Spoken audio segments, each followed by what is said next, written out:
नमस्कार, मैं हेमंत और आप पॉलिटिक्स देख रहे हैं। अब तक तो था कि पेट्रोल बचाओ, सोना बचाओ, विदेश न जाओ, लेकिन अब होगा कि सरकार बचाओ। कॉकरोच पीछे पड़ गया है। सरपंच साहब विदेश यात्रा पर ये मेलोडी इतनी चॉकलेटी क्यों होती है? ये कर ही रहे थे। Prime Minister Modi brought us a gift, a very good toffee. इधर कॉकरोच ने पूरा गेम ही बदल दिया। 2 दिन कैसे बीते आप सोच भी नहीं सकते। भाजपा वाले कह रहे थे, ओहो, सरपंच जी तो चल दिए, अब कौन उठाएगा गांव की जिम्मेदारी? जिम्मेदारी तो उठा ली है कॉकरोच ने। जिम्मेदारी उठाई ही थी कि कॉकरोच पाकिस्तानी निकल आया। ये घुसपैठिए आया किस रास्ते से है? बंगाल में तो भाजपा की सरकार बन चुकी है। अभिजीत दीपिके ने दावा किया कि उनके इंस्टाग्राम पेज की ऑडियंस 49% पाकिस्तानी नहीं है। फेक खबर फैलाई जा रही है। सही इंसाइट्स तो ये हैं, 94% भारतीय फॉलोअर्स हैं। सच्चाई छुपाई गई, अफवाह उड़ाई गई, बात कुछ और थी, बताई कुछ और गई। ओह, ओके। यानी वही 2014 वाली पुरानी टेक्निक, जिससे खतरा हो उसके पाकिस्तान का घोषित कर दो। अमित मालवीय के पास कुछ नया नहीं बचा है। बात हाथ से निकलती जा रही है गाइज। सीजेपी ने धर्मेंद्र प्रधान का इस्तीफा मांगने वालों से एक पिटीशन पर साइन करवा लिए हैं और 4 घंटों में 3.5 लाख लोगों ने इस पिटीशन पे साइन भी कर दिया है। क्या इस्तीफा आएगा या मोदी जी इस बाहरी खतरे से बचा लेंगे देश को एक बार फिर? मोदी जी को पता है आखिरी टर्म है, ज्यादा लोड नहीं लेना है। क्यों? सरपंच साहब अपने विदेश में फैन फॉलोइंग तगड़ी करने में लगे हुए हैं। जब भी विदेश जाते हैं कोई ना कोई फैन भावुक हो ही जाता है। वीडियो एनआरआई का होता है, रिकॉर्ड एएनआई ने किया होता है। रिपीटेड पैटर्न है। अभी गोवा के पास स्वीडन पड़ता है ना, वहां गए तो एक एनआरआई की वीडियो आ गई। हाँ, अपना स्वीडन गोवा के पास वाला। विदेश जाना तो मना है ना, तो विदेश नहीं गए हैं, देश में ही थे, इंडिया में ही थे। अरे ये आदमी इतना हमें मूर्ख बनाता था। वीडियो में एनआरआई परिवार कहता है, हमने सोचा नहीं था कि मोदी जी गोथनबर्ग भी आ सकते हैं। हमने सोचा नहीं था कि गोथनबर्ग भी आ सकते हैं मोदी जी। व्हाट? क्यों नहीं आ सकते? ये हमारे लिए once in a life time opportunity है। मोदी जी हमारे लिए भगवान जैसे हैं। हमने सोचा नहीं था हमारे बच्चे उनसे मिलेंगे, उन्हें देखेंगे। Once in a life time opportunity है हमारे लिए। ये ड्रीम कम ट्रू है हमारे लिए। और हमारे सामने देख रहे हैं। ये मोदी जी हमारे लिए भगवान जैसे हैं कि हमारे बच्चे आज उनको मिलेंगे, उनको देखेंगे। ये हमारे लिए बहुत ही उत्साहित है। हम बयान नहीं कर सकते शब्दों में कि हम कितने उत्साहित और कितने खुश हैं। बहुत ज्यादा खुश हैं हम। चुनावी रैली में एम्बुलेंस को रास्ता देने वाली और एनआरआई से बकैती कराने वाली ये बहुत पुरानी सक्सेसफुल स्क्रिप्ट्स होती हैं। आपको याद होगा पिछले साल जापान से भी एक ऐसा ही वीडियो आया था। वीडियो में एक एनआरआई लड़की कह रही थी, जब मोदी जी को दूर से चल के आते देखा ना, ऐसा लगा कि कोई हमारा बड़ा कोई बाप टाइप वहां से चल के आ रहा है। या तो ब्लैकआउट हो गया। बाप टाइप रियली? क्या भक्ति है, क्या आस्था है। फिर उन्होंने कहा कि हम जापान में मोदी जी की वजह से सेफ हैं, वरना यहाँ सेफ रहना पॉसिबल नहीं है। हम सब लोग यहाँ पे सेफली रह रहे हैं। जापान में वो पॉसिबल नहीं है वैसे, पर उनके कनेक्शंस की वजह से हम यहाँ सेफली हैं। सरपंच साहब में बाप नजर आया, ठीक है, लेकिन जापान में महिला मोदी जी की वजह से सेफ हैं, तो इंडिया में क्यों नहीं है? सवाल तो सवाल है। इसका कारण नरेंद्र मोदी है। स्वीडन होते हुए सरपंच साहब पहुंच गए उत्तर भारत के नजदीक पड़ने वाला नॉर्वे पे। विदेश यात्रा तो मना कर रखी है ना, तो खुद कैसे जा सकते हैं? नॉर्वे उत्तरी भारत के पास में एक राज्य है, वहीं पड़ता है। तो मुझे देश के सामने आपको बेनकाब करना बहुत जरूरी है। नॉर्वे से ही इस हफ्ते की सबसे बड़ी खबर आई है। एक जर्नलिस्ट है हेले, उन्होंने सवाल पूछ लिया, वो भी किससे पता है? बाप टाइप के आदमी से। ये पाकिस्तानी कॉकरोच नॉर्वे में भी पहुंच गए जर्नलिस्ट बन करके। वहां की सरकार एंटी नेशनल सरकार है। उसने ये आम बात कर रखी है कि नेताओं से कैसे भी सवाल पूछ लो, कठिन से कठिन सवाल पूछ सकते हो। घूम फिर करके फिर तनाव आ गया। प्रेस ब्रीफिंग के बाद जैसे ही सरपंच साहब जाने लगे तो हेले ने पूछा, Prime Minister Modi, why don't you take questions from the freest press in the world? Prime Minister Modi, why don't you take some questions from the freest press in the world? ये कैसा सवाल है? और बतौर पत्रकार आप सरपंच साहब को सवाल कैसे देंगे? सवाल सरपंच साहब पत्रकारों को देते हैं। समझ रहे हो? आप थकते क्यों नहीं? Oh my God! हेले तो पीछे ही पड़ गई, पूछने लगी, do you deserve the trust of our government? पानी सर से ऊपर जा चुका था। मिनिस्ट्री ऑफ एक्सटर्नल अफेयर्स कहाँ चुप रहने वाला था? उसने हेले को सबक सिखाने के लिए इंडियन एम्बेसी नॉर्वे ने क्या किया कि एक प्रेस कॉन्फ्रेंस रख दी। हेले को पर्सनली एक्स पर टैग करके इनवाइट किया कि भाई आइए सवाल पूछिए। सेक्रेटरी सीबी जॉर्ज वहां मौजूद थे, उन्होंने प्रेस ब्रीफिंग ली।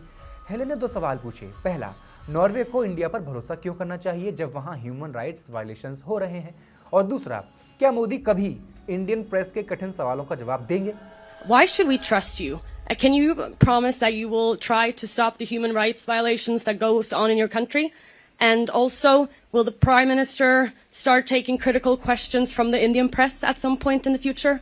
सीवी जॉर्ज ने कहा, क्योंकि हम दुनिया की 1/6 आबादी हैं। इंडिया 5000 साल पुरानी सिविलाइजेशन है।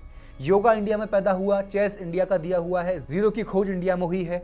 और अपना मोबाइल फोन उठाकर उन्होंने कहा कि कीबोर्ड ये देख रहे हैं, इसके नंबर्स भी इंडिया से आए हैं। You see on your phones, it is originated in India. समझ गए ना? इंडिया में जीरो का आविष्कार हुआ है, इसलिए यहाँ वायलेशंस हो रहे हैं।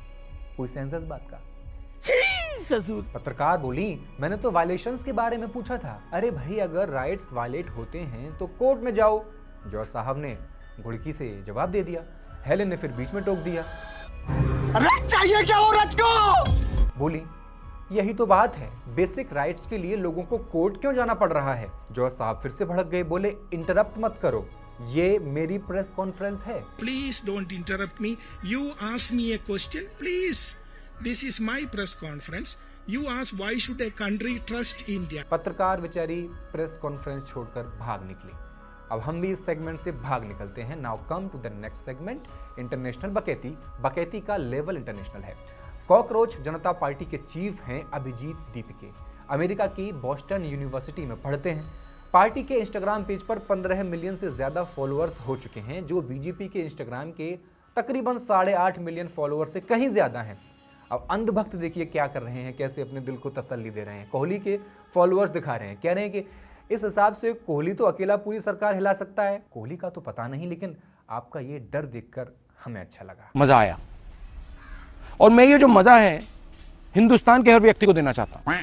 अमित मालवीय की टीम इस बात से परेशान है कि कोई बीजेपी से आगे कैसे निकल सकता है। 21 मई को कॉकरोच जनता पार्टी का एक्स अकाउंट इंडिया में बैन कर दिया गया। फाउंडर अभिजीत ने बताया कि अकाउंट को लीगली बैन किए जाने से पहले उसे हैक करने की कोशिश भी की गई थी।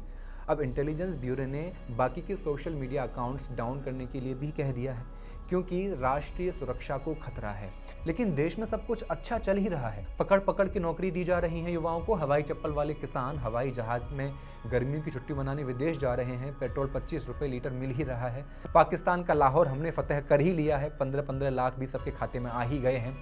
कोई पेपर लीक नहीं हो रहा, कहीं भी छत गिरने से बच्चे नहीं मर रहे, सब ठीक तो है। इंफ्रास्ट्रक्चर भी बढ़िया, कितना बढ़िया है। कोई पुल नहीं गिर रहा कहीं भी, ना सड़कों पर गड्ढे हैं, गड्ढों में गिरकर कोई मर भी नहीं रहा है। नहीं ऐसा है कि नेताओं के काफिले की वजह से आम आदमी घंटों जाम में खड़े हो रहे हैं, बैठ रहे हैं। पानी पीने का है, कोई मुद्दा नहीं है, साफ मिल रहा है सबको साफ पानी मिल रहा है, नदियां साफ हैं, रोड साफ हैं। पब्लिक ट्रांसपोर्ट की हालत भी बढ़िया है, नई नई बसें हैं, ट्रेन समय पर आती हैं, समय पर जाती हैं। तो युवा क्यों नाराज होगा? जरूर विदेशी साजिश है यार, खामखा की बात कर रहे हैं आप। अमेरिका में अदानी पर केसेस बंद कर दिए गए हैं। ये कैसे हो गया? आपको नहीं पता? ये मामला लेन देन का है। बड़े बड़े लोगों की बातें हैं, हमें कम ही समझ में आती हैं। हम कोई दावा नहीं ठोक रहे। आपको याद होगा फरवरी 2026 में इंडिया अमेरिका के बीच एक ट्रेड डील हुई थी, याद है? जिसमें तय हुआ कि अमेरिका भारतीय सामान पर 18% टैरिफ लगाएगा, बदले में इंडिया अमेरिकी सामान पर 0% टैरिफ लगा सकेगा। ये लेन देन नहीं था, ये सिर्फ देन देन था। भारत रशियन ऑयल नहीं खरीदेगा और अगले 5 साल में अमेरिका से $500 अरब की एनर्जी, एयरक्राफ्ट, टेक्नोलॉजी और कोल जैसे प्रोडक्ट्स भी खरीदता रहेगा। ये भी सिर्फ देन देन था, इसमें लेना अभी हो नहीं पाया था। WTO की गाइडलाइंस कहती हैं कि डेवलप्ड कंट्रीज को अपने यहाँ टैरिफ में छूट देनी होती है, और अमेरिका इंडिया में डेवलप्ड कौन था? इंडिया। तभी तो हमने अमेरिका को छूट दी है। अब पाकिस्तानी इसे एक तरफा डील बोलते रहे, पूछते रहे आखिरकार सरकार की क्या मजबूरी रही, पीएम क्यों कॉम्प्रोमाइज्ड हुए? ये सब पाकिस्तानी थे ऐसा सवाल पूछने वाले। इंडिया यूएस ट्रेड डील के बाद 14 मई 2026 को अडानी ग्रुप ने न्यूयॉर्क की फेडरल कोर्ट में SEC के साथ प्रपोज्ड सेटलमेंट दाखिल किया। गौतम अडानी $60 लाख और सागर अडानी $1 करोड़ 20 लाख, यानी कुल मिलाकर के $1 करोड़ 80 लाख के करीब फाइन देने पर राजी हो गए। एक तरफ अडानी ग्रुप लगातार ये कहता रहा था कि सब झूठ है, हमें डिफेम करने की साजिश हो रही है।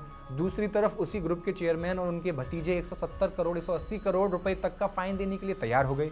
क्यों? फ्री के पैसे आ रहे हैं। ये सेटलमेंट सिर्फ सिविल केस के लिए था। आप सुनिए, केस 2 तरह के होते हैं, एक सिविल, दूसरा क्रिमिनल। क्रिमिनल केस अभी बचा था, वो चल रहा है अडानी पर। उसके लिए अडानी ने दूसरी रणनीति अपनाई, अडानी ने अपनी लीगल टीम की अगुवाई के लिए रॉबर्ट जूनियर को हायर किया है। जानते हैं ये आदमी कौन है?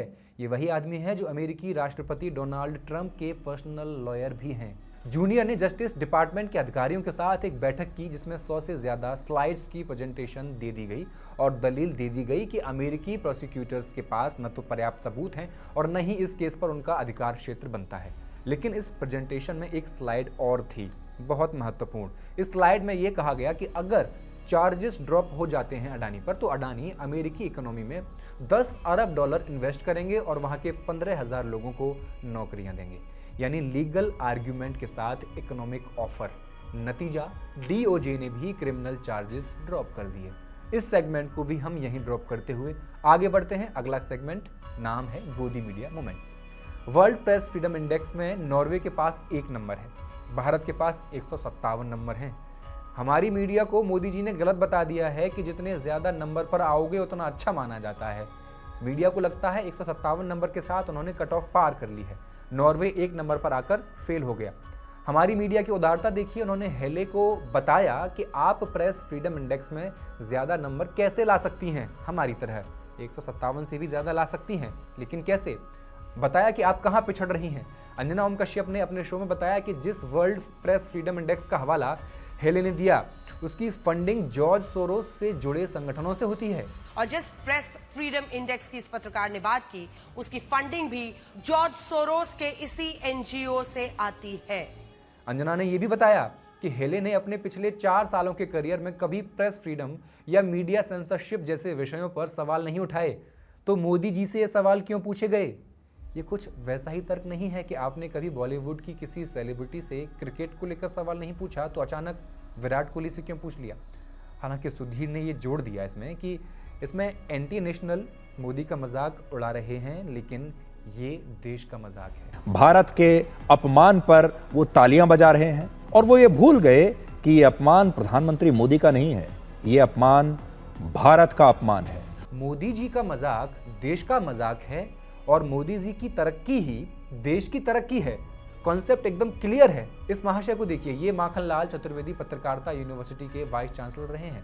ये हेले की बिकनी वाली फोटो डालकर व्यूज भी बटोर रहे हैं और क्रिटिसाइज भी कर रहे हैं। हमारे गांव में कहावत है, मन मन भावे मुड़िया हलावे, यानी पसंद तो आ रहा है लेकिन ऊपर ऊपर के मन से आलोचना करनी पड़ रही है। हेले लिंग फिट हैं, कॉन्फिडेंट हैं, बिकनी पहन सकती हैं। बढ़ते हैं हम भी अगले सेगमेंट गुड न्यूज़ की तरफ। इस हफ्ते की गुड न्यूज़ क्या है? केंद्र सरकार ने 30% तक एथेनॉल ब्लेंडिंग को मंजूरी दे दी है।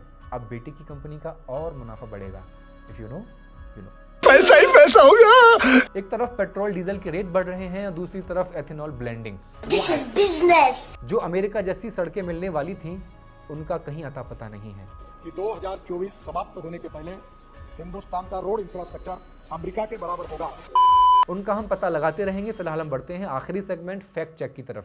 शुभेंदु अधिकारी का एक वीडियो वायरल किया जा रहा है जिसमें वो भवानीपुर और नंदीग्राम सीट जीतने की बात करते हुए कह रहे हैं कि हम सिर्फ हिंदुओं के लिए काम करेंगे और बंगाल की 27% मुस्लिम आबादी को खत्म कर देंगे।